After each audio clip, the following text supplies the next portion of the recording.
Well, hi everybody, this is Steve, D9 Games. I wanted to do more of an Enlightened video today. A little more targeted toward our RPG system that we're playing on Tuesday night, having a great time. Mark is currently running our game as the game master, giving Jim and I a break, which has been awesome. Looking forward to this next Tuesday where we play session 3. We've made our way into the north. This scene here was on the way where we were making camp. I believe my character Bjorn had first watch, and sure enough we got ambushed by these. They were a darker shade of bear and much larger, but this is just the figs I have. But when they were absolutely aggressive, and when we defeated them, a crystal dropped from their essence, and I don't remember exactly if they dissipated or if they just hit the turf and then the crystal came out of them. So it was kind of interesting. We were able to come out not unscathed for sure, and then we were tracked by orcs, and we negotiated for the return of a young girl that they had captured. They said they were going to eat her, and we said no, we'll trade you, and we gave them a bunch of goods and several healing potions, and we're able to get her back to her family. So anyway, we headed further off into the north. Great session. We're taking an off season right now with plenty of pop, so that's pretty cool. We've had, I believe, 4 enlightenments already. So 2 sessions, 4 enlightenments, a lot of double nines, a lot of excitement. Really, really cool. So why are TTRPGs good for and fun for everyone? Well, it's kind of like watching a movie, but being a part of it. Everybody loves a movie. So you go to the movie, you watch a movie. Wouldn't it be cool to kind of step into the role of one of the stars of the movie and actually make some decisions? So that's what this is all about. And once people get a taste of it, they really find out that it's a lot of fun. Of course, you got to have the right group to fit your personality. So some people like a slower, more detailed simulationist type game. Some people like more of a thematic, more like watching a movie, like I said. So it depends on the group, and if you're patient and find the right group, you can have a lot of fun playing TTRPGs once a week or once a month or whatever the case may be. So I wanted to give a cost breakdown of what it actually costs to play. For anybody new watching this, what do I gotta pay to get started? It looks like you got a lot of figs and terrain, and there could be a lot of money involved. There could be. It's almost infinite as to how much you could spend. But to get started, most people have the equipment you need. Paper, pencil, maybe a 3x5 card. I like to use a 5x7 card to get a little more information written down on there. Most people have paper and pens laying around, but if you don't have anything at all, I got a breakdown here for you. The PDF, the Enlightened PDF, is $10, and then you get the free updates every couple of months. I think we're going to do updates through this year. So we have one coming August 25th, end of August roughly, end of October, and we may or may not do an update at the end of the year. Maybe we'll just have a Merry Christmas break.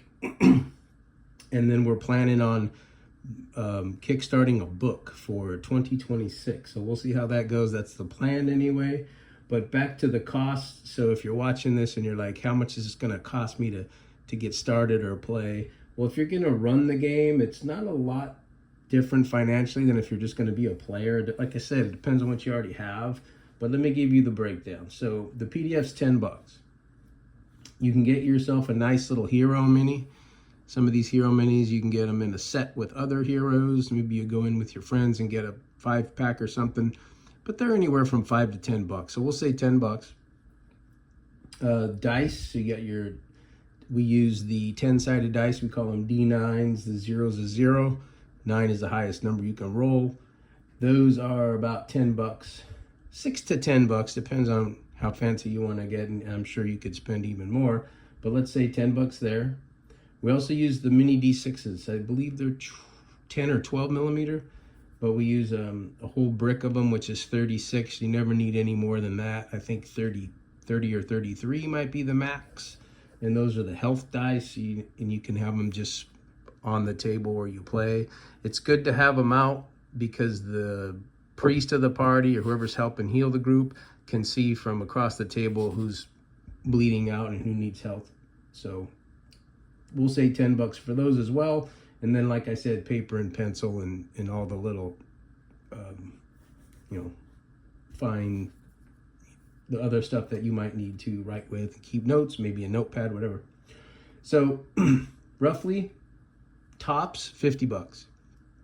10 PDF, 10 for the mini, 10 for the dice, 10 for the other dice, and then, all your paraphernalia. So most people have all that already. Probably isn't going to cost you anything. In fact, the game master could pay $10 for the PDF and print it out and pass it around the table so all the players can just use the same printout. That might cost you, I don't know, $7 or $8 or $9 at a FedEx store or Kinko's or whatever you guys have. So there you go. That's the cost. Like I said, our next updates are at the end of August. Working on a book for 2026. And one of the things that we're enjoying right now, I want to throw this out there too, is multiple GMs. So we're on our 4th GM right now. Mark's running. And what I'm seeing from him is he's fairly surprised there's less work to do as the game master. As you know, we run the I believe they call it player facing roles or whatever.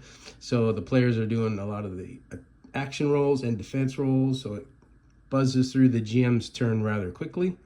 He just has to do what we call a monster mambo, make sure he's got all the creatures, foes, NPCs, motivations in place, maybe a timer dies going, and then on to the player. So, but running it for multiple GMs, we're finding more people are willing to run, which is nice, and that's one of the goals that we had for the game.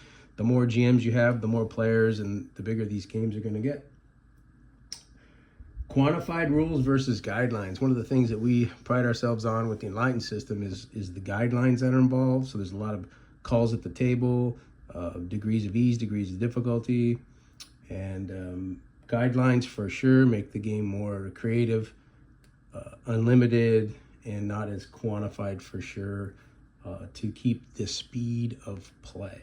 So that's all I really wanted to do. This is more of an Enlightened summary. Next week, I hope to do a different topic, maybe a campaign diary of the first 3 weeks of our campaign. We're running about 650 AD in the London area or Great Britain, whatever the case may be.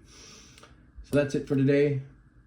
$50 tops out the door. You're playing, you got a mini, you got dice, you got everything you need. And if you don't want to go heavy on spending for terrain and extra foam minis and different things, you could use tokens. I bought a bag of rocks for a couple bucks at the Hobby Lobby. I got some little mushrooms and trees. Not much. You could use tokens. You can be creative. Sticks and stones, whatever. Well, I hope everybody has a great week. See you next week on the video. And that's all I have for now. Until next time. Peace.